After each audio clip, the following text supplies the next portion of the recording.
Oke, baik. Perkenalkan, nama saya Cindiliana Banda. Saya mahasiswa Sosiologi semester 3. Kali ini saya akan membahas mengenai materi teori sosiologi modern, yaitu mereview buku atau mengulas kembali buku berdasarkan pemahaman sendiri. Baik, buku yang akan saya bahas ini itu berjudul Melanjutkan Tradisi Klasik. Kita tahu ya bahwa tradisi klasik itu ada yang namanya masyarakat kontemporer dan ada yang namanya perbedaan gender.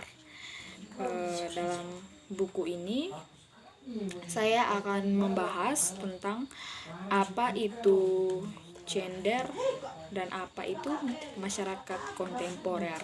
Seperti apa kehidupan masyarakat kontemporer dan juga seperti apa perbedaan gender. Nah, baik. Kali ini saya akan membahas tentang masyarakat atau seperti apa teori sosiologi yang kontemporer. Teori sosiologi kontemporer itu berkisar antara pendekatan anti penentu, induktif, dan juga etos metodologi untuk prediktif yang didukung oleh teori pertukaran. Nah, ini itu mencakup yang paling rinci itu adalah analisis mikrososiologi. Selain dari upaya teori fungsionalisme dan konflik.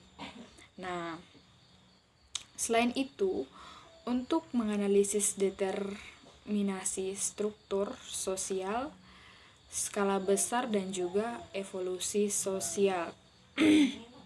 Namun, perbedaan ini tidak berarti bahwa sudut pandang teoritis yang utama sama sekali tidak sejalan antara satu dengan yang lainnya.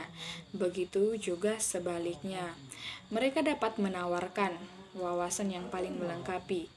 Namun, selama ini kita telah mencoba untuk menunjukkan bagaimana setiap sudut pandang membantu kita memahami fenomena sosial yang konkret dan juga masalah-masalahnya. Tentang materi yang saya bahas ini itu bisa kita lihat pada bab-bab yang sebelumnya mungkin terlewatkan atau yang mungkin tidak sempat saya jelaskan. Nah, yang kedua itu kita membahas tentang gender. Baik, gender kali ini kita membahas tentang peran wanita dalam masyarakat kontemporer. Nah, tema kedua yang menjelajahi peran wanita dalam masyarakat kontemporer. Yang kita ketahui di dunia sekarang ini itu banyak sekali ya, pria dan wanita sering dibeda-bedakan, baik itu dari profesi, dari segi kehidupan. Selalu saja pria yang diutamakan mendapatkan jabatan yang lebih tinggi. Namun dalam buku ini itu dia lebih mempertahankan itu status wanita atau lebih ke penyesuaian antara wanita dan pria. Kita yang akan kita bahas itu adalah gender. Nah, dalam peran wanita di masyarakat, di sini kita mulai itu dibingungkan oleh dua pertanyaan. Yang pertama adalah mengapa para wanita yang berprofesi purna waktu selama 1 atau 2 tahun di Amerika Syarikat itu berpendapatan lebih rendah dibandingkan pria purna waktu yang hanya lulus SMA itu. Mereka kok lebih mendapatkan upah yang lebih tinggi. Nah, sedangkan laki-laki di rumah atau di sekolah atau melakukan pekerjaan itu cenderung sekali secara konsisten menjadi lebih agresif dan dominan. Yang seperti kita ketahui di sini dulu itu yang hanya bisa menjadi presiden itu hanya diwajibkan laki-laki, namun sekarang sudah tidak lagi. Di mana-mana siapa yang lebih pintar atau siapa yang lebih pintar untuk bicara itu bisa mendapatkan tingkat atau kedudukan yang lebih tinggi, tidak pandang dia pria ataupun wanita. Nah, pertanyaan kedua itu adalah banyak gadis-gadis dan perempuan itu lebih peduli atau lebih mendukung bagaimana pandangan seorang sosiolog yang sangat beragam itu dapat menghasilkan sebuah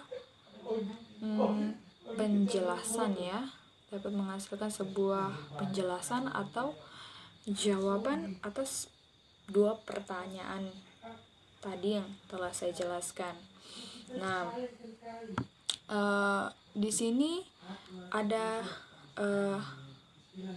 beberapa jawaban yang mungkin dapat menjawab atas pertanyaan tadi. Nah, itu dimana terkait dengan pria dan wanita mungkin saja itu dengan mengikuti atau berkontribusi pada peran yang rumit dan saling bergantung pada apa yang dilakukan oleh suatu masyarakat. Nah, peran dalam industri modern itu seperti yang kita lihat pada bab sebelumnya mengenai fungsionalisme. Fungsionalisme itu seperti ahli Parsons jelaskan bahwa ia melihat peran seks sebagai salah satu cara penting dalam keluarga dan tugas-tugas sosial serta etika masyarakat dalam menanggapi kebutuhan untuk kepemimpinan yang ekspresif. Nah, cara yang lebih efektif untuk memenuhi kebutuhan sistem itu ada yang namanya juga dengan istilah agil. Terdapat kebutuhan penyesuaian untuk mengamankan sumber daya yang cukup, memelihara pola laten, dan mengisi trans nilai-nilai sosial. Dan pada gender ini itu ada yang namanya pemikiran rasional antara pria dan wanita. Nah, pemikiran rasional seperti apakah itu? Maka ada teori pilihan rasional yang memberikan perspektif dan pendapatan perempuan yang lebih cukup mirip dengan yang analisis teori konflik. Seperti Janet Hatters melihat bahwa logika pilihan pria dan wanita itu membuat mereka bebas dengan rasional dalam serangkaian batasan sosial dan nilai-nilai, baik itu dalam nilai kehidupan ataupun dalam nilai bermasyarakat, ataupun nilai-nilai baik dari fisik atau bentuk penampilan atau profesi dan sebagainya. Nah, Britton juga menjelaskan dalam buku ini bagaimana para ibu di Jepang sampai memiliki aspirasi yang lebih besar untuk pendidikan putri mereka daripada untuk anak laki-laki mereka. Nah, di sini sudah terdapat ya bahwa di Jepang itu perbedaan gendernya itu sangat mencolok dibandingkan di Indonesia, di mana mereka lebih mengutamakan itu putri-putri mereka daripada putra. Dan juga ada beberapa isu yang bisa kita dengar bahwa di Jepang itu mereka jarang ya mereka lebih para wanitanya itu lebih memilih berkarir dibandingkan buru-buru mengambil suami, karena mereka pikir mungkin berkarir lebih baik, lebih bahagia dibandingkan bersuami. Begitu juga sebaliknya, sehingga jika para ibu rumah tangga yang atau ibu-ibu atau orang yang sudah menikah itu jarang memiliki momongan, karena mereka berpikir kalau punya anak itu mungkin susah. Jadi sistem pendidikan yang dilakukan di Jepang itu secara gratis, mulai dari kalau kita di Indonesia di sini biasanya dari SD sehingga dia kuliah. Dan kita juga ketahui bahwa di Jepang itu anak SMA sudah bisa menghasilkan robot. Perbedaan gender di sini sangat mencolok ya, kita lihat di Jepang itu biasanya lebih memperhatikan wanita dibandingkan pria. Nah, biasanya di Jepang itu kita banyak mendengar tentang pada zaman dahulu ya, itu banyak anak itu diterlantarkan. Nah, maka dari itu sekarang mungkin dengan adanya teori-teori atau penjelasan-penjelasan atau motivasi, sehingga sekarang itu banyak yang